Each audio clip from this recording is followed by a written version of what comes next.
Sir ಈಗ ಲಂಚನ ನಿಲ್ಲಿಸಬೇಕು ಅಂದ್ರೆ ಸಂಪೂರ್ಣ ನೀವು ಹೇಳಿದ್ರಿ ಲಂಚ ನಿಲ್ಲಿಸೋದು ಈಸಿ, ಭ್ರಷ್ಟಾಚಾರ ನಿಲ್ಲಿಸೋದು ಈಸಿ ಅಲ್ಲ, ಸ್ವಲ್ಪ ಲೇಟ್ ಆಗುತ್ತೆ ಅಂತ. ಸೊ ಮೊದಲನೇದಾಗಿ ನಮ್ಮ ಜನರಿಗೆ ಲಂಚ ನಿಲ್ಲಿಸೋದು ಏನ್ ಮಾಡ್ಬೇಕು ಫಸ್ಟ್?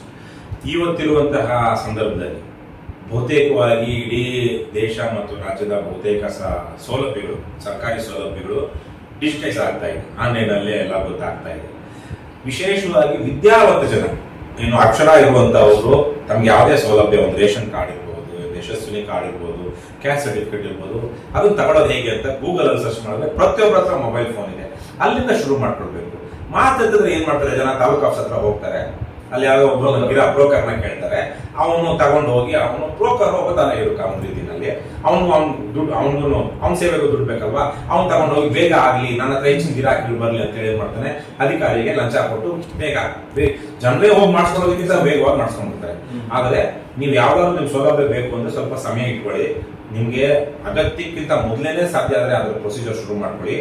ನೀವು ನೇರವಾಗಿ ಅದಕ್ಕೆ ಸಂಬಂಧಿತ ಅಧಿಕಾರಿ ಹತ್ರ ಹೋಗಿ, ಬೇರೆ ಯಾರೋ ಹತ್ರ ಕೊಟ್ಬಿಟ್ಟು ಸುಮ್ಮನೆ ಆಗ್ಬೇಡಿ. ಸೊ ಇವೆಲ್ಲ ಕೆಲವೊಂದು ಏನು ಎಚ್ಚೆತ್ತ ಪ್ರಜೆಗಳು ಮಾಡ್ಬೇಕಾಗಿರುವಂತ ಕೆಲಸ. ಇಷ್ಟನ್ನ ಮಾಡ್ತಾ ಹೋದ್ರೆ ಆಗುತ್ತೆ. ನಾವೇನ್ ಮಾಡ್ತೀವಿ, ಸಾಮಾನ್ಯವಾಗಿ ಬ್ರೋಕರ್ ಇಟ್ಕೊಳ್ತೀವಿ, ಮತ್ತೆ ಅಧಿಕಾರಿ ಹತ್ರ ಹೋಗೋದಿಕ್ಕೆ ಭಯ ಪಡ್ತೀವಿ, ಏನೋ ತಿಂದಾಕ್ಬಿಡ್ತಾರೇನೋ, ನಮ್ ಹಕ್ಕದು ಕೇಳ್ಬಿಡ್ತಾರೇನೋ ಅಂತ.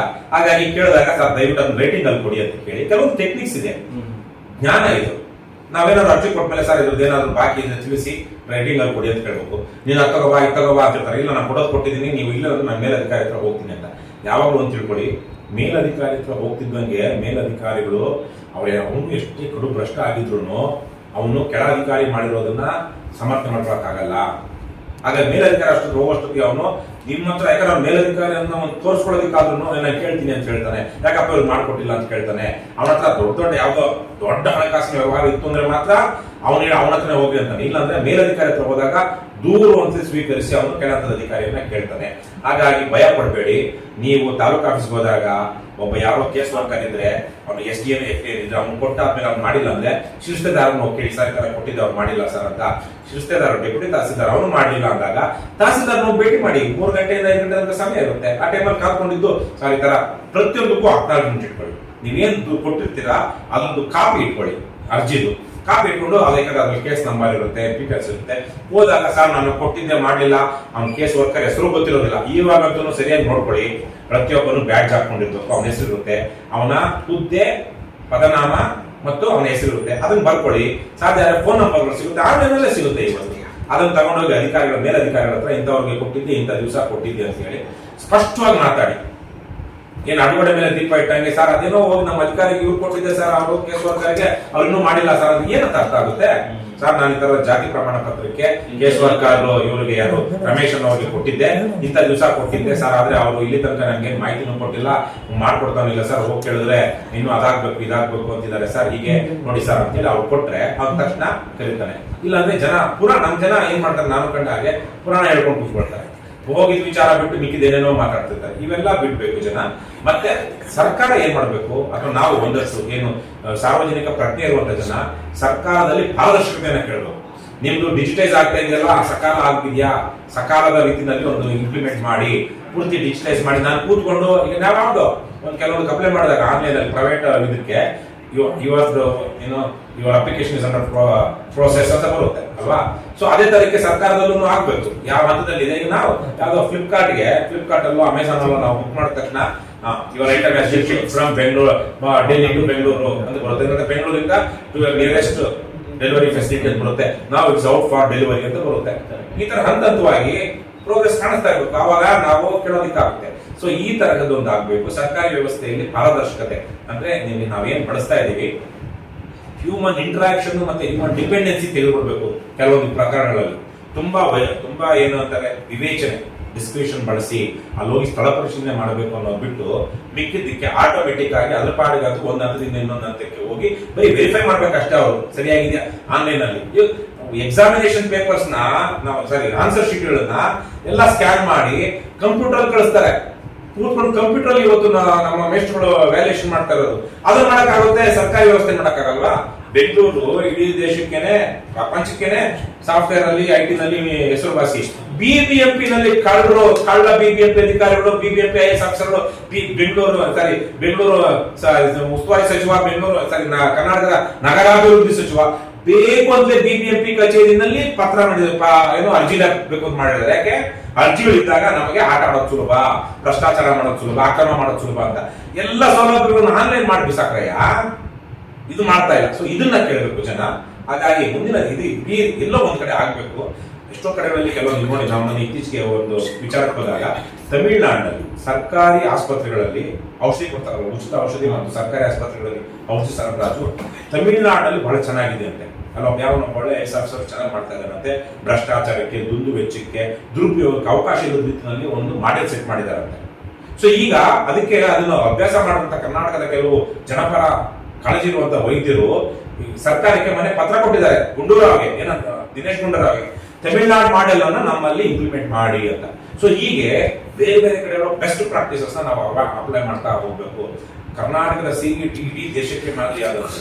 ಇದನ್ನು ಹಲವಾರು ರಾಜ್ಯಗಳಲ್ಲಿ ಇಂಪ್ಲಿಮೆಂಟ್ ಮಾಡೋದು. ಇವತ್ತೇನಾಗಿದೆ, ಕಳೆದ 20-30 ವರ್ಷದಿಂದ ಬಂದಿರುವಂತಹ ಕಡು ನಿಚ್ಚ ರಾಜಕಾರಣಿಗಳಿಗೆ ವಿಷನ್ನೇ ಇಲ್ಲ. ನಾವು KRS ಪಕ್ಷದವರು ನಾವು 6 ವರ್ಷದಿಂದ ಮಾಡಿದ್ದನ್ನ ಇವತ್ತು ಕಂದಾಯ ಸಚಿವ ಕೃಷ್ಣ ಬೈರೇಗೌಡ ಹೋಗಿ ಮಾಡ್ತಾರೆ.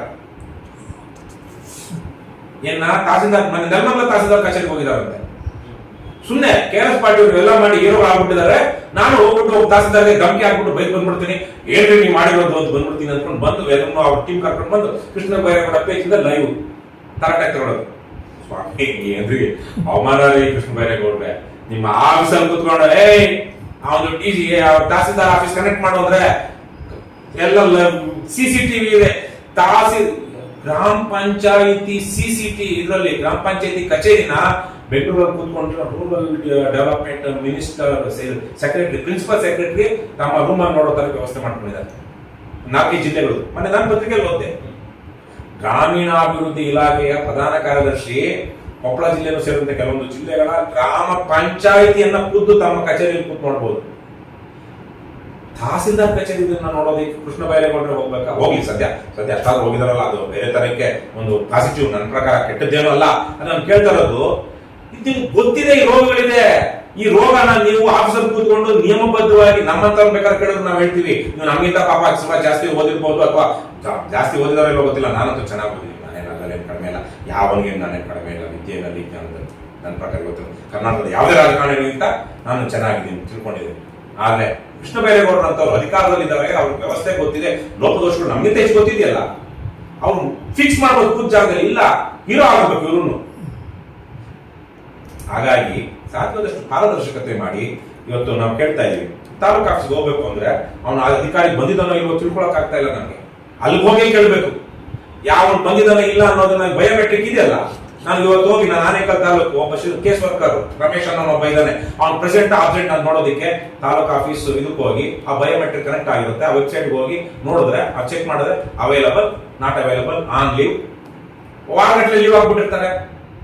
ಜನಕ್ಕೆ ಹೋಗಿ ಸುತ್ತಿ ಹೊಡ್ಕೊಂಡು ಅಲ್ಲಿ ಹೋಗೋದು, ಯಾವ ಟೆಂಟರ್ ಸಿನಿಮಾ ನೋಡೋದು, ಥಿಯೇಟರ್ ಸಿನಿಮಾ ನೋಡೋದು. ಸಿನಿಮಾಗಳು ಇಲ್ಲ ಬಹುತೇಕವಾಗಿ, ಎಲ್ಲ ಸಿಂಗಲ್ ಸಿನಿಮಾ ಹೋಗ್ಬಿಟ್ಟು ಮಸಾಲಾ ದೋಸೆ ತಿನ್ನೋದು. ಇಲ್ಲ ಒಂದು ತುಂಬಾ ಫೇಮಸ್ ಆನೇಕಲ್ಲಲ್ಲಿ ನಾಯರ್ ಮಿಲಿಟರಿ ಹೋಟ್ಲ್ ಅಂತ, ಅಲ್ಲಿ ಹೋಗಿ ಮಟನ್ ಚಾಪ್ಸ್ ತಿನ್ಕೊಂಡು ಬರ್ಬೇಕು. ದುಡ್ಡು ಖರ್ಚಾಯ್ತು. ಇವೆಲ್ಲ ಬೇಕಾಗಿರುತ್ತೆ. ತುಂಬಾ ಪಾರದರ್ಶಕತೆ ತರಬೇಕು, ಇದು ಮಾಡ್ಬೇಕು. ಏನು ಹ್ಯೂಮನ್ ಇಂಟರ್ವೆನ್ಷನ್ ಇಲ್ಲದ ರೀತಿಯಲ್ಲಿ ಆಡಳಿತ ಸುಧಾರಣೆ ಆಗಬೇಕು. ಅದಕ್ಕೆ ಒಂದು ಸುಧಾರಣಾ ಸಮಿತಿ ಅಂತ ಮಾಡಿ ಸ್ವಲ್ಪ ಜ್ಞಾನ ಇರೋಂಥವ್ರನ್ನ, ಟೆಕ್ನಾಲಜಿ ಗೊತ್ತಿರೋರ್ನ ಹಾಕ್ಬೇಕು. ಪ್ರತಿಯೊಂದು ಕಮಿಷನ್, ಆಯೋಗ, ಇನ್ನೊಂದು ಏನೇನ್ ಮಾಡಿದ್ರು ಮುದುಕರು ತಂದು ಹಾಕ್ತಾರೆ. ಮುದುಕರಿಗೆ ಪಾಪ ಅವ್ರಿಗೆ ಹೊಸದ ಎಷ್ಟೋ ಗೊತ್ತಿಲ್ಲ. ಬೇಕಂತ ಗಂಜಿ ಕೇಂದ್ರಗಳು ಅಕಾಮಡೇಟ್ ಮಾಡೋದಿಕ್ಕೆ ಇವ್ರಿಗೇನೋ ಇದೆ ಅನ್ನೋ ಕಾರಣಕ್ಕೆ ಇದರಲ್ಲಿ ಈಗ ಅದು ಕೆಲಸ ಮಾಡದೆ ಸುಮ್ಮನೆ ಮಂತ್ರಿ ಸ್ಥಾನ ಅಂದ್ರೇನು, ಸಂಪುಟ ದರ್ಜೆ ಸಚಿವ ಸ್ಥಾನಮಾನ ಅಂತ ಕೊಟ್ಬಿಡ್ತಾರೆ. ಏನು ಅವ್ರ ಕಡೆ ರಿಪೋರ್ಟ್ ಇಲ್ಲ. ಪರವಾಗಿ ಏನು ಮಾಧ್ಯಮ ಸಲಹೆಗಾರರಿಂದ ಹಿಡ್ಕೊಂಡು ಮುಖ್ಯಮಂತ್ರಿ 26 ಸಲಹೆಗಾರಿದ್ದಾರೆ, ಎಲ್ಲರೂ ಸಂಪುಟ ದರ್ಜೆ ಸಚಿವ ಸ್ಥಾನಮಾನ. ಅವ್ರೊಂದು ಗಾಡಿ ತಗೊಂಡು ಹೋಗ್ತಾ ಇದ್ರೆ ಮುಂದೆ ಎಲ್ಲ ಪೊಲೀಸರು ಬಂದು ಕಾಯ್ಕೊಂಡಿರ್ಬೇಕು ಅವ್ರಿಗೆ. ಇವು ನಾಚಿಕೆಗೇಡು. ಇದೆಲ್ಲ ಬಿಟ್ಟು ಆಡಳಿತ ಸುಧಾರಣೆ ಬಹಳ ಸರಳವಾಗಿ ಇವತ್ತು ಬೇರೆ ಬೇರೆ ದೇಶಗಳಲ್ಲೆಲ್ಲ ಆಗಿದೆ. ಇವತ್ತೆಲ್ಲ 25 ವರ್ಷಗಳಿಂದ ನಾನು ಅಮೆರಿಕಕ್ಕೆ ಹೋದಾಗಲೂ ಆವತ್ತಿಗೆ ಪೂರ್ತಿ RTO, ನಮ್ದೇನು RTO ಅದು ಪೂರ್ತಿ ಆನ್ಲೈನ್ ಆಗ್ಬೋದು. ಬಹುತೇಕವಾಗಿ ಎಕ್ಸಾಮ್ ಬರೆಯೋದನ್ನ ಇಟ್ಕೊಂಡು ಎಲ್ಲ ನಮ್ಗೆ ಇವತ್ತಿಗೂ ಎಷ್ಟೋ ಆಗಿದೆ. ಕೆಲವು ವಿಚಾರಗಳಲ್ಲಿ ನಾವು ಚೆನ್ನಾಗಿದೆ. ಆಕ್ಚುಲಿ ಇದು ಆ್ಯಪ್ ಇದು UPI ಬಂದಿದೆಯಲ್ಲ, ಬಹುಶಃ ಪ್ರಪಂಚದಲ್ಲಿ ಎಲ್ಲೂ ಅದ್ಭುತವಾದಂತಹ ಟ್ರಾನ್ಸಾಕ್ಷನ್. ಬಹುತೇಕ ಬಹಳ ಜನ ಇವತ್ತು ಈ ಏನಂತಾರೆ ಈ ಎಕಾನಮಿ ಬಂದ್ಬಿಟ್ಟಿದ್ದಾರೆ. ಯಾವ economy? Formal economy. Because of UK ತುಂಬಾ ಬ್ಲಾಕ್ ಮನಿ ಕಡಿಮೆ ಆಗ್ತಿರೋದಕ್ಕೆ ಇವೆಲ್ಲ ತುಂಬಾ ದೊಡ್ಡ ಕಾರಣಗಳು. ಅದನ್ನು ಉತ್ತೇಜನಕ್ಕಾಗಿ ಸೊ ಇದನ್ನ ಬೇರೆ ದೇಶದವರು ಅಳವಡಿಸ್ಕೊಳ್ತಾರೆ. ಅಮೆರಿಕದಲ್ಲಿ ಏನಾಗಿತ್ತು, ಒಂದು ಸ್ವಲ್ಪ ಬೇರೆ ಬೇರೆ ಸಂದರ್ಭಗಳಲ್ಲಿ ಎಕಾನಮಿ ಕೆಟ್ಟಿದ್ದ ಕಾರಣಕ್ಕಾಗಿ ಅಮೆರಿಕ ಜನ ಕ್ಯಾಶ್ ಅನ್ನ ಧೈರ್ಯವಾಗಿ ನೋಡ್ತಾರೆ. ಕ್ಯಾಶ್ ಇದೆ ಅಂದ್ರೆ ಅವ್ರಿಗೊಂದು ಧೈರ್ಯ. ಸೊ ಹಾಗಾಗಿ ಅವ್ರನ್ನು ಆನ್ಲೈನ್ ಟ್ರಾನ್ಸಾಕ್ಷನ್ಸ್ ಆ ತರಕ್ಕೆ ಹೋಗಿಲ್ಲ, ಈ ತರ UPI ತರಕ್ಕೆ. ಅದನ್ನು ಆನ್ಲೈನ್ ನೆಟ್ ಬ್ಯಾಂಕಿಂಗ್ ಮಾಡ್ತಾರೆ. ಆದ್ರೆ ನಮ್ಮ ತರ UPI ಇನ್ನು ಬೇರೆ ದೇಶಗಳಲ್ಲಿ ಬಂದಿಲ್ಲ. ಒಳ್ಳೇದು. ಅದೇ ತರಕ್ಕೆ ಬೇರೆ ಬೇರೆ ದೇಶಗಳಲ್ಲಿ ನಾವು ಅಪ್ಲೈ ಮಾಡ್ಕೋಬೋದಲ್ವಾ, ಮಾಡ್ತಾ ಇಲ್ಲ. ಯಾಕೆ ಬೇಕು ಅಂತ ಮಾಡೋದಿಲ್ಲ. ಎಷ್ಟೋ ಜನ ಒಳ್ಳೆ ಅಧಿಕಾರಿಗಳಿಗೆ ಈಗ ಕಿಶಾಂಕ್ ಬಹಳ ಅದ್ಭುತವಾದದ್ದು, ಅವರು ಮೌರ್ಗಿಲ್ ಬಹಳ ಚೆನ್ನಾಗಿರೋ ಸಾಫ್ಟ್ವೇರ್ ಡೆವಲಪ್ ಮಾಡಿದ್ದಾರೆ ಆ್ಯಪ್. ಆದ್ರೆ ಅದನ್ನ ಇನ್ನೂ ಚೆನ್ನಾಗಿ ಮಾಡೋದಕ್ಕೆ ಬೇಕಾದಂತದನ್ನ ಬೇಕು ಅಂತ ಹೇಳಿ ಕೊಕ್ಕೆ ಹೇಳ್ತಾರೆ. ಯಾಕಂದ್ರೆ ಅದು ಬಂದಿರೋದ್ರಿಂದ ನಮಗೆ ಸಮಯ ನಿಂತೋಗಿದೆ, ಕಷ್ಟ ಆಗುತ್ತೆ. ಎಷ್ಟು ಸರ್ವೆಗಳು, ಪೋಡಿಗಳು ಬೇಕು ಅಂತಲೇ ಪೋಡಿ ಮಾಡಿಲ್ಲ. ಅವ್ರದೇ ಜಿಲ್ಲೆನಲ್ಲಿ ಆಗಿರೋದನ್ನ ಸ್ವಂತ ತವರು ಜಿಲ್ಲೆನಲ್ಲಿ ಇಡೀ ರಾಜ್ಯಕ್ಕೆ ಮಾಡಕ್ಕಾಗಲ್ವಾ ಕೃಷ್ಣ ಬೈರೇಗೌಡರಿಗೆ? ಸುಮ್ಮನೆ ಡೈರೆಕ್ಟ್ ಕೊಡ್ತಾರೆ. ಆ ಇಲಾಖೆಯವ್ರು ಮಾಡಿಲ್ಲ, ಆ ತಾಲೂಕು ಮಾಡಿಲ್ಲ, ಈ ತಾಲೂಕು. ನಂಬರ್ 1 ಕರಪ್ಷನ್ ಇರೋದು ಅಂದ್ರೆ ಕಂದಾಯ ಇಲಾಖೆ. ಅಲ್ಲಿಂದ ಶುರು ಮಾಡಬೇಕು.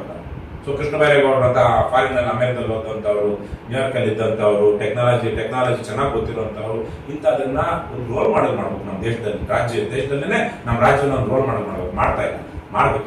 ಅವೆಲ್ಲ ಮಾಡೋದ್ರಿಂದ ಜನ ಎಚ್ಚೆತ್ಕೊಳ್ಬೇಕು. ಲಂಚ ಕೊಡೋದು ತಪ್ಪು, ಲಂಚ ತಗೊಳ್ಳೋದು ತಪ್ಪು ಅನ್ನುವಂಥ ಮೌಲ್ಯವನ್ನ ಬೆಳೆಸಬೇಕು.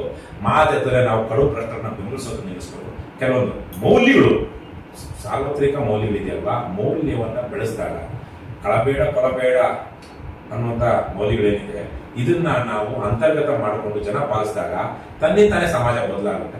2, ಸಮಾಜದಲ್ಲಿ ಕೆಟ್ಟ ಕೆಲಸ ಮಾಡಬಾರ್ದಪ್ಪ ಅನ್ನೋ ನಂಬಿಕೆಯಲ್ಲಿ ಬದುಕುವಂತ ಒಂದು ಜನ. ಇನ್ನೊಂದಷ್ಟು ಜನ ಕೆಟ್ಟ ಕೆಲಸ ಮಾಡಿದ್ರೆ ಬೀಳುತ್ತೆ ಅನ್ನುವಂತ ಒಂದು ವ್ಯವಸ್ಥೆ. ಇವೆರಡು ಇದ್ರೆ ಮಾತ್ರ ಆಗುತ್ತೆ. ಇಲ್ಲಾಂದ್ರೆ ನಾವಂತೂ ಏನು ಮಾಡೋದಿಲ್ಲ, ಯಾರೇನಾದ್ರು ಮಾಡ್ಕೊಂಡು ಹೋಗ್ಲಿ ಅಂತ ನಮ್ಮ ಕೆಲವೊಬ್ರು ಇರ್ತಾರೆ. ಮಿಕ್ಕ ಅವರು ಮೋಸ ಮಾಡ್ತಾ ಇರ್ತಾರೆ. ಆವತ್ತು ಸಮಾಜದಲ್ಲಿ ಮೋಸ ಮುಂದುವರಿತಾನೆ ಇರುತ್ತೆ. ತಪ್ಪು ಮಾಡಿದವನಿಗೆ ಶಿಕ್ಷೆ ಆಗುತ್ತೆ ಮತ್ತು ಅವನಿಗೆ ಈ ಜನ್ಮದಲ್ಲಿ ಆಗುತ್ತೆ. ಬೇರೆ ನನಗೆ ಗೊತ್ತಿಲ್ಲ, ನಾನು ಪುನಃ ಜನ್ಮದಲ್ಲಿ ನಂಬಿಕೆ ಇಟ್ಟಿಲ್ಲ. ಈ ಜನ್ಮದಲ್ಲಿ ಆಗುತ್ತೆ ಮತ್ತು ಬೇಗನೆ ಆಗುತ್ತೆ ಅನ್ನೋದು ಆಗ್ಬೇಕು.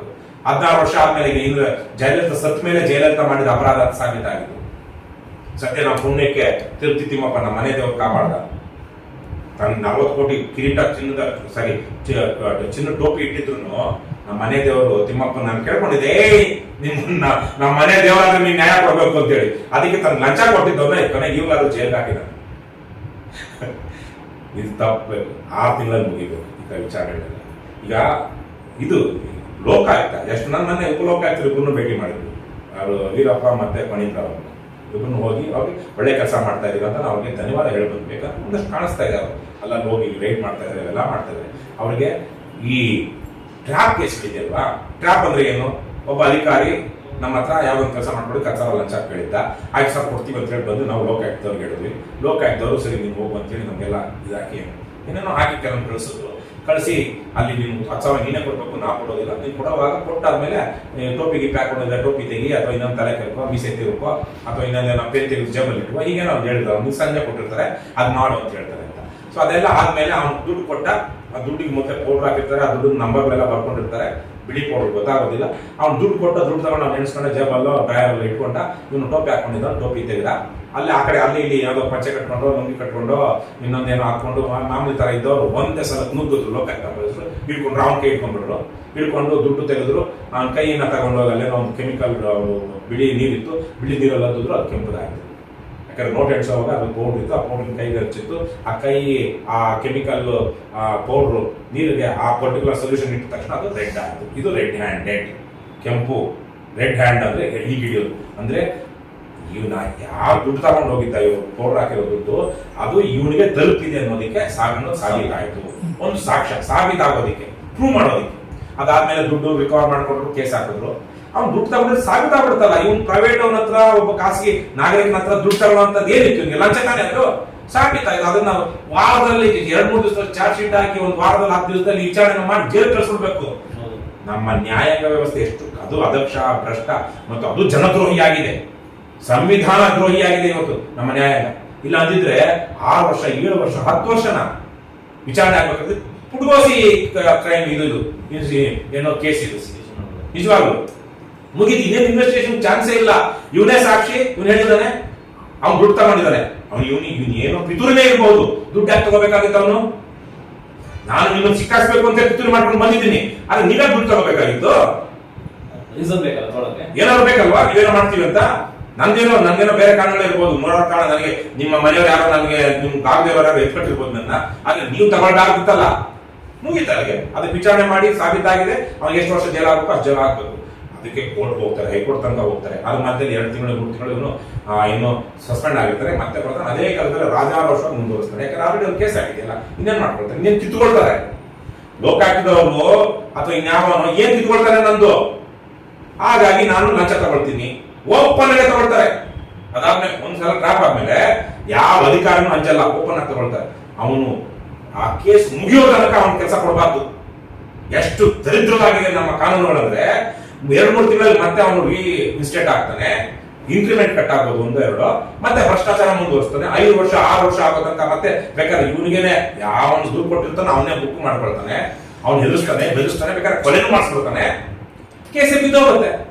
ನಾನು ಹೇಳಿದೆ 2 ತಿಂಗಳಲ್ಲಿ ಓಪನ್ ಅಂಡ್ ಶಟ್. ಈಗ ಬೇರೆ ಬೇರೆ ಅಕ್ರಮಗಳು, ಈಗ ನಮ್ಮ ಲಂಚ ಮುಕ್ತ ಕರ್ನಾಟಕ ನಿರ್ಮಾಣ ವೇದಿಕೆಯಿಂದ ಗೋಪಾಲಯ್ಯ ಮತ್ತೆ ಬೇರೆಯವರು ಮಾಡಿರುವಂತಹ ಅಬಕಾರಿ ಇಲಾಖೆಯಲ್ಲಿ ಒಂದು ಅಕ್ರಮದ ಬಗ್ಗೆ ನಾವು ದೂರು ಕೊಟ್ಟಿದ್ವಿ. ಅದು ಲೋಕಾಯುಕ್ತರು ರಿಜೆಕ್ಟ್ ಮಾಡಿಬಿಟ್ಟಿದ್ರು. ಇದು ಏನು ಜನಪ್ರತಿನಿಧಿಗಳ ಕೇಸಲ್ಲಿ ಹಾಕಿ ಇವಾಗ ಅದು ಕೋರ್ಟ್ ಲೋಕಾಯುಕ್ತಕ್ಕೆ ಆದೇಶ ಮಾಡಿದೆ FIR ರಿಜಿಸ್ಟರ್ ಮಾಡ್ಕೊಂಡು ತನಿಖೆ ನಡೆಸಿ ಅಂತ. ತನಿಖೆ ಇಂಥದ್ರಲ್ಲಿ ಪ್ರೂವ್ ಮಾಡೋದಕ್ಕೆ ಸ್ವಲ್ಪ ಕಷ್ಟ, ನಿಧಾನ ತನಿಖೆ ಮಾಡಬೇಕು. ಇವೆಲ್ಲ ಓಪನ್ ಅಂಡ್ ಶಟ್ ಕೇಸ್ ಅಲ್ಲ, ಇದು ಓಪನ್ ಅಂಡ್ ಶಟ್ ಕೇಸು. ಏನ್ ಅದ್ರಲ್ಲಿ ತುಂಬಾ ಕಾಂಪ್ಲೆಕ್ಸಿಟಿನೇ ಇಲ್ಲ.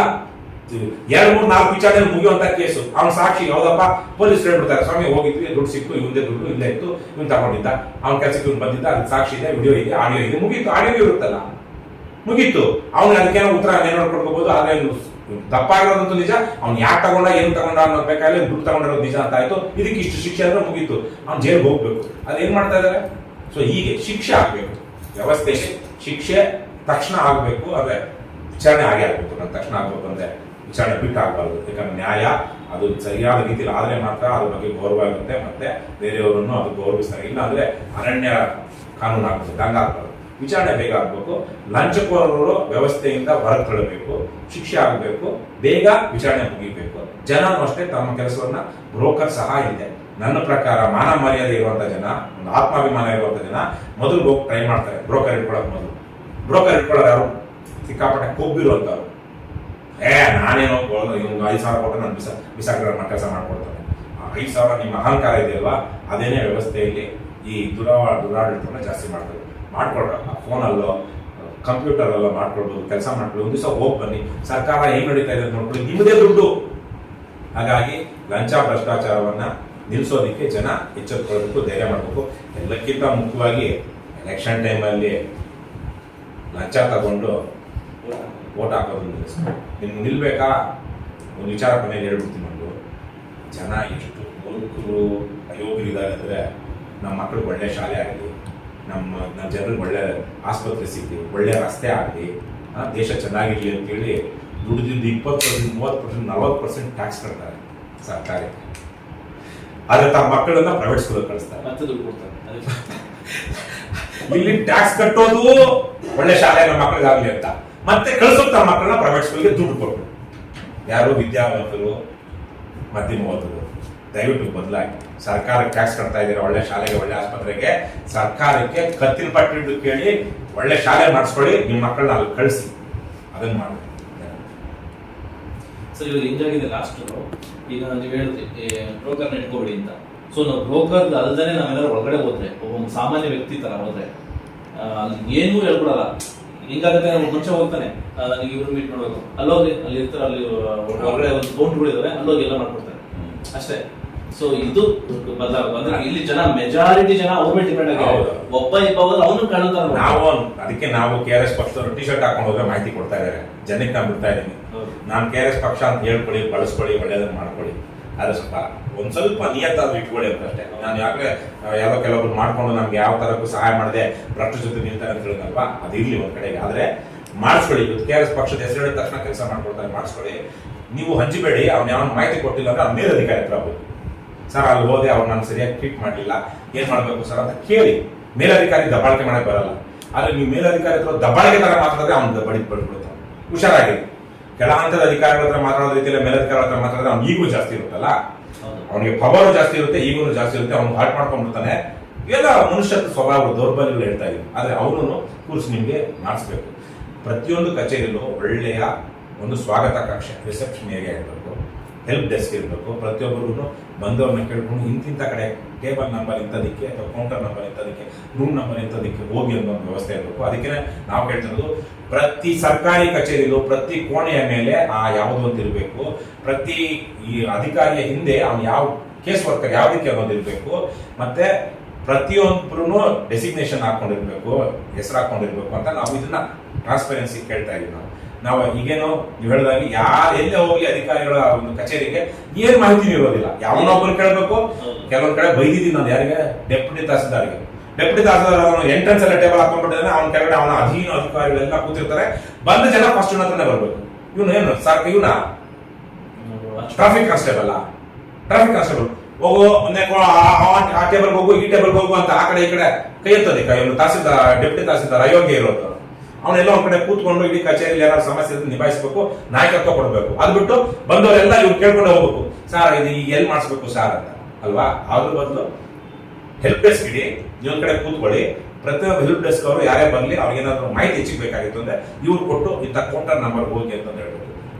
ನಾನು ಕೃಷ್ಣ ಬೈರೇಗೌಡರು ಕೇಳೋದು ಇಂಥ ಒಂದು ಮಾಡಿ. ಬೇರೆ ಬೇರೆ ದೇಶಗಳಲ್ಲಿ ನೀವು ಅಮೆರಿಕದಲ್ಲಿ ಇದು ಬಂದವರಲ್ವಾ, ಅಲ್ಲಿ ಹೆಂಗಿರುತ್ತೆ ಹೆಲ್ಪ್ ಡೆಸ್ಕ್, ಯಾವ ತರಕ್ಕೆ ಪಾರದರ್ಶಕತೆ ಇರುತ್ತೆ, ಮತ್ತೆ ಯಾವ ಒಬ್ಬನ ಸಹಾಯವೂ ಇಲ್ಲದೆ ನೇರವಾಗಿ ಸಂಬಂಧಪಟ್ಟ ಅಧಿಕಾರಿ ಹತ್ರ ಹೋಗೋದಿಕ್ಕೆ ಯಾವ ತರಹ ಅಲ್ಲಿ ಮಾಡಿದಾರೆ ನೋಡಿ ಇಂಪ್ಲಿಮೆಂಟ್ ಮಾಡಿ ಸ್ವಾಮಿ.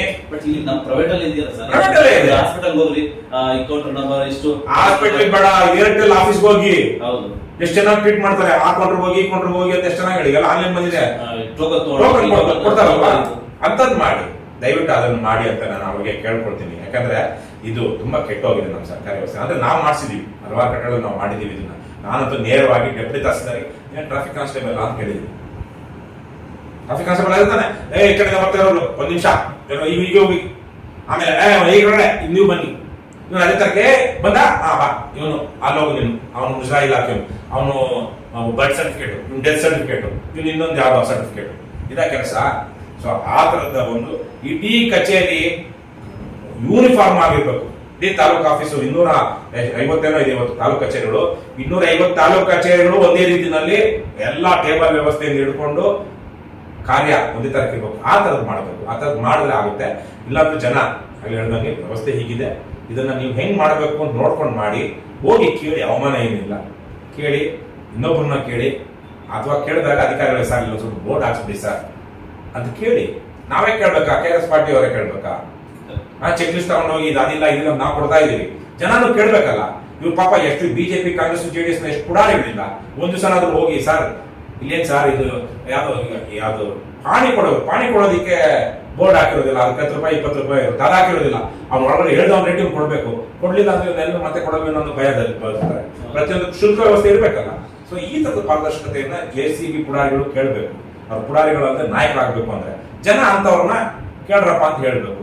ಎಲ್ಲಿದೆ ಆಗುತ್ತೆ. ಆದ್ರೆ ನಾನು ಹೇಳ್ತಾನೆ, ನೀವು ಹೇಳಿದ್ರಂಗೆ ವ್ಯವಸ್ಥೆ ಹೀಗಿದೆ, ಸರಿ ಮಾಡ್ಬೇಕು ಅಂದ್ರೆ ಏನೆಲ್ಲ ಆಗ್ಬೇಕು ಅಂತ ಈಗಲೇ ಕೆಲವೊಂದು ಕಡೆ ಇದೆ. ಗಮನಿಸ್ತಾಗಲ್ವಾ ಬೆಸ್ಟ್ ಪ್ರಾಕ್ಟೀಸಸ್ ಪ್ರೈವೇಟ್ ಅಲ್ಲಿ ಇರೋದನ್ನ ನೀವು ಹೇಳ್ದಂಗೆ ಮಾಡೋದಕ್ಕೆ ಏನಿದೆ ಮಾಡ್ಬೋದಲ್ವಾ. ಕಂದಾಯ ಸಚಿವರು ದೊಡ್ಡ ಎಲ್ಲ ಎಜುಕೇಟೆಡ್ ಇವರು ನಮ್ಮ ಮಿನಿಸ್ಟರ್ಗಳು. ದಿನೇಶ್ ಗುಂಡೂರಾವ್ ಕಡಿಮೆ ಬುದ್ಧಿ ಅಂತಾನ. ಆದ್ರೆ ಸರ್ಕಾರ ಅವರು ಯಾವ ಸರ್ಕಾರಿ ಆಸ್ಪತ್ರೆಯನ್ನ ಸುಧಾರಣೆ ಮಾಡಿದ್ದಾರೆ, ಅವರೇ ತಾನೇ ಆರೋಗ್ಯ ಸಚಿವರು. ಅವೆಲ್ಲ ಮಾಡ್ಬೇಕು. ಅದರಲ್ಲಂತೂ ಕರ್ನಾಟಕದ ಯಾವ್ದಾದ್ರು ಡ್ರಗ್ಸ್ ಅಂಡ್ ಲಾಜಿಸ್ಟಿಕ್ಸ್ ಏನು ಔಷಧ ತಗೊಂಡು ಪೂರೈಕೆ ಮಾಡುತ್ತಲ್ಲ ಸರ್ಕಾರಿ ಆಸ್ಪತ್ರೆಗಳಿಗೆ, ನಂಬರ್ 1 ಭ್ರಷ್ಟ ಸಂಸ್ಥೆ ಆ ವಲಯದಲ್ಲಿ. ಅದು ತಮಿಳ್ನಾಡು ಮಾಡೆಲ್ಲ ಇಂಪ್ಲಿಮೆಂಟ್ ಮಾಡಿದ್ರೆ ಮರ್ಯಾದೆ ಗೌರವ ಯಾರಿಗೆ ಬರುತ್ತೆ? ತಮಿಳ್ನಾಡಿಗೆ ಬರುತ್ತಾ? ದಿನೇಶ್ ಗುಂಡೂರಾವ್ಗೆ ಬರುತ್ತೆ. ಯಾವ ತಮಿಳ್ನಾಡು ಹೇಳೋದೇ ಬೇಡ, ಅಂತ ವ್ಯವಸ್ಥೆ ಇರುತ್ತೆ ನಮ್ದೇ ಅಂತ ಹೇಳ್ಬಿಟ್ಟು ಚೆನ್ನಾಗಿ ಇಂಪ್ಲಿಮೆಂಟ್ ಮಾಡ್ರಿ ಅಂತ ಮುಗಿದೋಯ್ತಲ್ಲ. ದಿನೇಶ್ ಗುಂಡೂರಾವ್ ಅವರ ಕಾಲದಲ್ಲಿ ಈಗಲೂ ನಾವು ನೆನೆಸ್ಕೊಳ್ತೀವಿ. ಯಾರದ್ದು? ಗೋವಿಂದೇಗೌಡರು, ಮಲ್ನಾಡು ಗಾಂಧಿ ಅಂತ ಶೃಂಗೇರಿ MLA ಆಗಿದ್ದವರು. ಅವರು 95,000 ಮೊನ್ನೆ ತುಂಗಿ ಓದಿದ್ರು ನಮ್ಮ ಮುಖ್ಯಮಂತ್ರಿ ಸಿದ್ದರಾಮಯ್ಯ ಮತ್ತೆ ಇವರು ಅನ್ಸುತ್ತೆ ಕೃಷ್ಣ ಬೈರೇಗೌಡರು. ಗೋವಿಂದೇಗೌಡರ ಕಾಲದಲ್ಲಿ 95,000 ಜನ ಶಿಕ್ಷಕರನ್ನ ಯಾವುದೇ ಭ್ರಷ್ಟಾಚಾರ ಇಲ್ಲದೆ ನೇರ ನೇಮಕಾತಿ ಮಾಡ್ಕೊಂಡಿದ್ವಿ. ಅದೇ ತರಕ್ಕೆ ಈಗ ನಾವು 1,000 ಜನರನ್ನ ನೇರ ನೇಮಕಾತಿ ಮಾಡ್ಕೊಂಡಿದ್ದೀವಿ ಅಂತ ತುಂಗಿ ಓದಿದ್ರು ಇಬ್ರು, ಮುಖ್ಯಮಂತ್ರಿ ಮತ್ತು ಕಂದಾಯ ಮಂತ್ರಿ ಇಬ್ರು. ಅಲ್ಲ, ನೀವು ನೋಡಿರ್ಬೇಕಲ್ಲ. ಅದೊಂದು ಸಭೆನಲ್ಲಿ ಅದೇ ಒಂದು ನೇರ ನೇಮಕಾತಿ ಆಯ್ತು. 1,000 ಯಾವ್ದು ವಿಲೇಜ್ ಅಕೌಂಟೆಂಟ್ಸ್ ತರಕ್ಕೆ ಒಂದು ಸಹಾಯ ಮಾಡೋಂತ ಒಂದು ಸಹಾಯಕ ಹುದ್ದೆ. ಸ್ವಾಮಿ ಅದೇ ರೀತಿಲೇ ನಾಳೆ ನಿಮ್ಮ ಹೆಸರು ಬರೋ ಮಾಡ್ಕೊಳ್ಳಿ, ಬೇರೆ ಯಾವ್ದಾದ್ರು ಇಂಪ್ಲಿಮೆಂಟ್ ಮಾಡಿ ಇದನ್ನ. ಅವ್ರದ್ದು ಯಾಕೆ ಅವ್ರು ಹಳೇದು ಇರ್ತಾರೆ, ನೀವು ಮಾಡ್ಬೋದಿತ್ತಲ್ಲ. ಕಂದಾಯ ಸಚಿವ ಕೃಷ್ಣ ಬೈರೇಗೌಡರ ಕಾಲದಲ್ಲಿ ಆಡಳಿತದಲ್ಲಿ ಇಷ್ಟೆಲ್ಲ ಸುಧಾರಣೆಗಳಾಗಿ ಮೊದಲೆಲ್ಲ ಹಿಂಗಿತ್ತು, ಇವಾಗ ಹಿಂಗಿದೆ, ಇದು ಹೇಗಿದ್ದು ಕೃಷ್ಣ ಬೈರೇಗೌಡರ ಕಾಲದಲ್ಲಿ ಅಂತ ಇನ್ನು 20 ವರ್ಷ ಆದ್ಮೇಲೆ ಯಾವನಾದ್ರು ಹೇಳ್ಬೇಕು ಅಂದ್ರೆ ನೀವು ಇವತ್ತೇನಾದ್ರು ಕಳೆದು ಗುಡ್ಡೆ ಹಾಕ್ಬೇಕಲ್ಲ. ಮಾಡ್ಬೇಕು ಇವೆಲ್ಲ. ನಾವ್ ಯಾಕೆ ಇಷ್ಟು ನಾನು ಸ್ವಲ್ಪ ಒಟ್ಟಾಗಿ ಹೇಳ್ತಾ ಇದ್ದೀನಿ ಅಂದ್ರೆ, ಇವತ್ತು ಬಹಳ ಜನ ಸಂವೇದನೆ ಕಟ್ಕೊಂಡು ಹೋಗ್ತಾರೆ. ಒಳ್ಳೆ ಮಾತಾಡಿ ಹೇಳಿದ್ರೆ ವಿನಯಪೂರ್ವಕವಾಗಿ ಗೌರವಪೂರ್ವಕವಾಗಿ ಅವ್ರಿಗೆ ಏನ್ ಹೇಳ್ಬೇಕು ಅಂತ ಹೇಳಿದ್ರೆ ಗೊತ್ತೇ ಆಗಲ್ಲ. ಜನರು ಅಷ್ಟೇ ಒಳ್ಳೆ ಜನ ಬಹಳ ಸಭ್ಯವಾಗಿ ಸೌಜನ್ಯದಿಂದ ನಾವು ಮಾತಾಡೋದೇ ಕೇಳಲ್ಲ. ಇದೊಂದು ನನ್ನಂತೂ ಬಹಳ ಬಹಳ ಹಿಂಸೆ ಆಗುತ್ತೆ ಈ ತರ ಮಾತಾಡೋದಕ್ಕೆ. ಆದ್ರೆ ನನ್ನ ಕರ್ತವ್ಯದ ಭಾಷಣ. ನಾನು ವೀಕ್ಷಕರೆಲ್ಲರಿಗೂ ಕೇಳ್ಕೊಳ್ಳೋದಿಷ್ಟೇ, ನಾನೇನಾದ್ರು ಸ್ವಲ್ಪ ಹೊರಟಾಗಿ ಮಾತಾಡಿದ್ರೆ ಅದಕ್ಕೆ ಕಾರಣ ಇದೆ. ನಾವಂತೂ ದಣಿದಿದ್ದೀವಿ, ಸಿಕ್ಕಾಪಟ್ಟೆ ಕಷ್ಟಪಟ್ಟು ರಾಜ್ಯ ಎಲ್ಲ ಸುತ್ತಿ ಜನರು ಕೊಡಬೇಕಾಗಿರೋ ಶಕ್ತಿ ಚೈತನ್ಯ ಎಲ್ಲ ಕೊಟ್ಟು ಕೇಸ್ ಹಾಕ್ಕೊಂಡು ದಣಿದಿದ್ದೀವಿ. ಒಳ್ಳೆ ಮಾತಲ್ಲಿ ಹೇಳಿದ್ದೀವಿ, ಕೈ ಮುಗಿದಿದ್ದೀವಿ, ವಿನಂತಿ ಮಾಡ್ಕೊಂಡಿದ್ದೀವಿ. ಸಾಕಷ್ಟು ತುಂಬಾ ಸಭ್ಯವಾಗಿ ನಾನಂತೂ ಸಿಕ್ಕಾಪಟ್ಟೆ ಬರೆದಿದ್ದೀವಿ ಫೇಸ್ಬುಕ್ಕಲ್ಲಿ, ಅಲ್ಲಿ ಇಲ್ಲಿ ಬಹಳ ಕಡೆಗಳಲ್ಲಿ ವಿಚಾರಗಳನ್ನ. ಆದರೆ ಒಳ್ಳೆಯ ವಿಚಾರಗಳನ್ನ ಒಳ್ಳೆಯ ಸಭ್ಯವಾದ ಮಾತುಗಳಲ್ಲಿ ಬರೆದ್ರೆ ಕೇಳಿದ್ರೆ ಜನ ಕೇಳಿಸ್ಕೊಳ್ಳ. ಅದಕ್ಕಾಗಿ ಜನಕ್ಕೆಲ್ಲೋ ಕಡೆ ಯಾರಿಗೂ ಎಷ್ಟು ಹೇಳಿದನ್ನ ಕೃಷ್ಣ ಬೈರೇಗೌಡ ನೋಡ್ತಾರೋ ಇಲ್ವೋ, but Krishna Byregowda should do some kind of introspection. Should sit alone for a while. Should do some introspection. He should come up with a plan how to modernize, how to ensure there are no corruption in his department, at least how to ensure people get justice, at least in the level of Narkacheri and Tahsildars. So how to make that happen, how to improvise, modernize his department. CCTV ಇಡೋದನ್ನ ಇಟ್ಕೊಂಡು computerise ಮಾಡೋದನ್ನ ಇಟ್ಕೊಂಡು ಪೂರ್ತಿ ಪ್ರತಿಯೊಬ್ಬನು ID card ಹಾಕೊಂಡು ಜೊತೆಗೆ ಅದು biometric ಹಾಕಿ same thing should be reflected in the website. If I want to go to get any service in my taluk office, ಇಲ್ಲಿಂದ ಬೆಂಗಳೂರಿಂದ ನಾನು ಆನೇಕಲ್ಗೆ ಹೋಗ್ಬೇಕು ಅಂದರೆ ಆನೇಕಲ್ಲಲ್ಲಿ ಆ ಕೇಸ್ ವರ್ಕರ್ ಎಲ್ಲರೂ ಇಲ್ವ ಅಂತ ನಾನು ಇಲ್ಲೂ ನೋಡ್ಕೊಂಡು ಹೋದರೆ it saves my time and energy ಅಲ್ವಾ. ಈ ಥರ ಸಣ್ಣ ಪುಟ್ಟದಿದೆ. ಅದೇ ರೀತಿಯೇ what ever the CCTV that the Tahsildar is watching in his office should be displayed outside and the same should be telecasted through YouTube and Facebook. Live ಮಾಡಿಬಿಡಿ. ಕೇರಳದಲ್ಲಿ minister CM ಅವರ ಕಚೇರಿನೇ live ಮಾಡ್ಬಿಡಲ್ಲ 24/7. Sir ನೀವು ಅದೇ ತರಕ್ಕೆ ತಹಸೀಲ್ದಾರ್ ಕಚೇರಿ, ತಹಸೀಲ್ದಾರ್ ಮಾತ್ರ ಕಳ್ಳನ ಥರ ಯಾಕೆ ಮಾಡಬೇಕು? ಲೆಟ್ ದ ಪಬ್ಲಿಕ್ ವಾಚ್ ಅಲ್ವಾ. ಆಚೆನೂ ಒಂದಿಡಿ ಫೋನು ಇಂಟರ್ನೆಟ್ ಇದ್ದವ್ರಾಗ ಅದೇ ತರಕ್ಕೆ ತಹಸೀಲ್ದಾರ್ಗಳಲ್ಲಿ ಇಟ್ಟಿರೋ ಅದೇ ಇದು ಏನು ಮಾನಿಟರ್ ಆಚೆ ಇಡಿ, ಇದರಲ್ಲಿ ಜನ ನೋಡ್ಲಿ ಬಂದವರು ಯಾರ್ಯಾರು ಎಲ್ಲಿದ್ದಾರೆ ಅಂತ. At the same time same thing connected to internet. ನೀವು ಫ್ರೀ ಇಂಟರ್ನೆಟ್ ಒಂದು ರೀತಿ ಚಾರ್ಜ್ ಏನಿಲ್ಲ, ತುಂಬಾ ಕಡಿಮೆ ಚಾರ್ಜ್. ಜೊತೆಗೆ ಫ್ರೀ ವೆಬ್ಸೈಟ್ಸ್ ಯಾವುದು ಫೇಸ್ಬುಕ್, ಯೂಟ್ಯೂಬ್. ಹೈಕೋರ್ಟ್ ಕಲಾಪಗಳು, ಸುಪ್ರೀಂ ಕೋರ್ಟ್ ಕಲಾಪಗಳು ಲೈವ್ ಆಗ್ತಾ ಇದೆ. Why not our taluk office and DC officers? So Krishna Byregowda think about it. Let him come up with. ನಾವು ಕೊಟ್ಟಿದ್ದೀವಿ, ಇದನ್ನ ಬರೆದು ಕೊಟ್ಟಿದ್ದೀವಿ ಮುಖ್ಯಮಂತ್ರಿಗೆ, ಕೃಷ್ಣ ಬೈರೇಗೌಡರಿಗೆ. ನಾನೇನ್ ಹೇಳ್ತಾ ಇದ್ದೀನಿ, ಇದನ್ನ ವರ್ಷದಿಂದನೇ ನಾವು we have given a letter to the CM and the revenue minister. I have written a letter, put all this things, make it available online. ನೀವು ಅದನ್ನ ಕನೆಕ್ಟ್ ಮಾಡಿ, ಫೇಸ್ಬುಕ್ ಒಂದು ಅಕೌಂಟ್ ಓಪನ್ ಮಾಡಿ, ಆನೇಕಲ್ ತಾಲೂಕ್ ತಹಸೀಲ್ದಾರ್ ಕಚೇರಿ. Let people watch. Every Supreme Court and High Court proceedings are being telecasted now through YouTube. ಅಲ್ವಾ? Why not this? ಅವ್ನು ಕಳ್ಳರು ಖದೀಬ್ರು ಎಂತೆಂತ ಕೆಲಸ ಮಾಡ್ತಾರೆ ಗೊತ್ತಾ? ಕೃಷ್ಣ ಬೈರೇಗೌಡ ಅಧೀನದಲ್ಲಿರುವಂತ ತಹಸೀಲ್ದಾರ್ಗಳು ಎಸಿಗಳು ಓಪನ್ ಕೋರ್ಟ್ ಅಲ್ಲೇ ಮೋಸ ಮಾಡ್ತಾ ಇರ್ತಾರೆ. Let that be telecasted. ಒಂದು ವಿಡಿಯೋ ಪುರಾವೆ ಇಲ್ಲ ಈ ಕಳ್ಳರು ಏನ್ ಮಾಡ್ತಾ ಇದಾರೆ ಅನ್ನೋದಕ್ಕೆ ಅಲ್ವಾ. ಅವ್ರದ್ದು ಕೋರ್ಟ್ ನಡೆಯುತ್ತೆ, AC ಕೋರ್ಟ್, ತಹಸೀಲ್ದಾರ್ ಕೋರ್ಟ್. ಅದರಲ್ಲೆಲ್ಲ ಕಳ್ಳರ ಕದೀಮ್ರೆ ಎಲ್ಲ ಸೇರ್ಕೊಂಡು ಇನ್ವಾಲ್ವ್ ಆಗಿರ್ತಾರೆ. ಅದು let it be telecasted, let it be open to all. ಯಾಕೆ ಅವ್ರು ಮಾತ್ರ ಇವರು ವಾದಿ ಪ್ರತಿವಾದಿ ಇಬ್ಬರೇ ಇರ್ಬೇಕು, ಮತ್ತೆ ಎಲ್ಲ ಫೋನ್ ಆಚೆ ಇಟ್ಟಿರ್ಬೇಕು. ಯಾಕೆಪ್ಪ? ಯಾಕಂದ್ರೆ ಇದು ಸಾರ್ವಜನಿಕ ವಿಚಾರ ಅಲ್ವಾ. ಇವ್ರು ಏನ್ ಮಾಡ್ತಾ ಇದ್ದಾರೆ, ಇವ್ರು ಹೆಂಗೆ ನ್ಯಾಯ ಕೊಡ್ತಾ ಇದ್ದಾರೆ ಅಂತ ಸಮಾಜಕ್ಕೆ ಗೊತ್ತಾಗಬೇಕಲ್ವಾ. So this is what I request. If at all Krishna Byregowda watches this program, I request him in the best interest of the public, the best interest of the state. Please, you have the power. I don't have that power. If I had that power, I would have done something definitely. You have all the power. Please implement some of this, at least some of these things. ನಿಮ್ಮ ಹೆಸರು ಉಳಿಯುತ್ತೆ. ಯಾವಾಗ ದೇವೇಗೌಡರು ಪಟೇಲ್ರು ಮುಖ್ಯಮಂತ್ರಿ ಆಗಿದ್ದಾಗ, ಬೈರೇಗೌಡರು ಸಂದರ್ಭದ ಕೃಷಿ ಸಚಿವರಾಗಿದ್ದಾಗ ಅಲ್ಲೆಲ್ಲಿಂದನೋ ನಮಗೆ ಗೊಬ್ಬರ ಬರ್ತಾ ಇತ್ತು. ಗೊಬ್ಬರದಲ್ಲಿ ಏನೋ ಸಮಸ್ಯೆ ಆಗಿ ಕೃಷ್ಣ ಬೈರೇಗೌಡ ವೆಂಟು ಆಂಧ್ರ ಸಂವೇರ್ ಅಲ್ಲಿ ಟ್ರೈನರ್ ಕೂತ್ಕೊಂಡು ಆ ಗೊಬ್ಬರ ನಮ್ಮ ರಾಜ್ಯಕ್ಕೆ ಬರೋ ತರಕ್ಕೆ ಖಾತ್ರಿ ಮಾಡ್ಕೊಂಡ್ರು. ಗೊಬ್ಬರ ತರ್ತಿದ್ದ ಟ್ರೈನ್ ಅಲ್ಲಿ ಬಂದು ಕೃಷ್ಣ ಬೈರೇಗೌಡರು. ಯಾರು ಹೂಯಿಸ್ ಬೈರೇಗೌಡ? ಇದೇ ಕೃಷ್ಣ ಬೈರೇಗೌಡರು ತಂದೆ. ನಾವು ಬೈರೇಗೌಡ ನೆನ್ಸ್ಕೊಳ್ತೀವಿ, ಹೆಮ್ಮೆ ಇದೆ ನಮಗೆ. But I don't have any ಆ ತರದ ಯಾವ ಹೆಮ್ಮೆಯನ್ನು ಕೃಷ್ಣ ಬೈರೇಗೌಡರು ಮಾಡಿಲ್ಲ, ಯಡಿಯೂರಪ್ಪನವರು ಮಾಡಿಲ್ಲ, ಸಿದ್ದರಾಮಯ್ಯ ಮಾಡಿಲ್ಲ, ಕುಮಾರಸ್ವಾಮಿ ಮಾಡಿಲ್ಲ. ಬಟ್ ಇವರೆಲ್ಲ ಮಾಡ್ತಾರೆ ಅಂತಿಲ್ಲ. ನಾನು ಹೇಳ್ತೀನಿ ಕಂದಾಯ ಇಲಾಖೆ ವಿಚಾರ ಸೇಮ್ ಥಿಂಗ್. ದಿನೇಶ್ ಗುಂಡೂರಾವ್ ಅವ್ರ ಬಗ್ಗೆ ನನ್ಗೇನು ಗೊತ್ತಿಲ್ಲ, ಅವ್ರೇನು ಜಾಸ್ತಿ ಏನು ಹೆಮ್ಮೆ ಪಡುತ್ತೆ ಕೆಲಸಗಳೇನು ಜಾಸ್ತಿ ಮಾಡಿಲ್ಲ ಅನ್ಸುತ್ತೆ. ಆದ್ರೆ ದಿನೇಶ್ ಗುಂಡೂರಾವ್ ಮಾಡ್ಕೋಬೋದಲ್ಲ. ಬೈರೇಗೌಡರು ಒಂದು ಎಪಿಸೋಡ್ ಹೇಳಿದ್ ನಾನು, ಹೆಮ್ಮೆ ಇವತ್ತು ಕೃಷಿಕರು ರೈತರು ಬೈರೇಗೌಡರ ಕಾಲದಲ್ಲಿ ಗೊಬ್ಬರ ಸಿಗದೆ ಇದ್ದ ಗೊಬ್ಬರನ ತರಿಸಿ ಕೊಟ್ಟರು. ಏನು ದುರ್ಭಿಕ್ಷ ಕಾಲದಲ್ಲಿ ಅಂತ ನೆನಪಿಸ್ಕೊಳ್ತಾರೆ. ಇವತ್ತ ಮಕ್ಕಳು ವಂಶ ಪಾರಂಪರೆ ರಾಜಕಾರಣ ಅಂತ ಮಾಡ್ತಿದ್ದೀರಾ, ಅದನ್ನಾದ್ರೂ ಸ್ವಲ್ಪ ಗೌರವ ಬರೋಂಗ್ ಮಾಡಿ. ಯಾಕೆ ವಂಶ ಪಾರಂಪರೆ ರಾಜಕಾರಣ ನಾವೆಲ್ಲ ಅನ್ಸೋದು, ಟೀಕ್ಸೋದು, ಅವಮಾನ ಅಂತ ಹೇಳೋದು? ಯಾಕಂದ್ರೆ ಬಂದಂತ ಅಪ್ಪನೇ ಸೇರ್ಕೊಂಡು ಬಂದಂತವ್ರು ಏನ್ ಕಡಿದು ಗುಡ್ಡೆ ಹಾಕ್ತಾ ಇಲ್ಲ, ಇವರು ಸುಮ್ಮನೆ ಆಸ್ತಿ ಮಾಡ್ಕೊಂಡು ಇವ್ರ ಮಕ್ಕಳನ್ನ ರೆಡಿ ಮಾಡ್ತಾ ಇದಾರೆ ಅನ್ನೋ ಕಾರಣಕ್ಕೆ ಅದ್ರ ಬಗ್ಗೆ ಹೆಸರು ತಗೊಳ್ಳಿ ಅಷ್ಟೇ ನಾನು ಕೇಳೋದು. Thank you.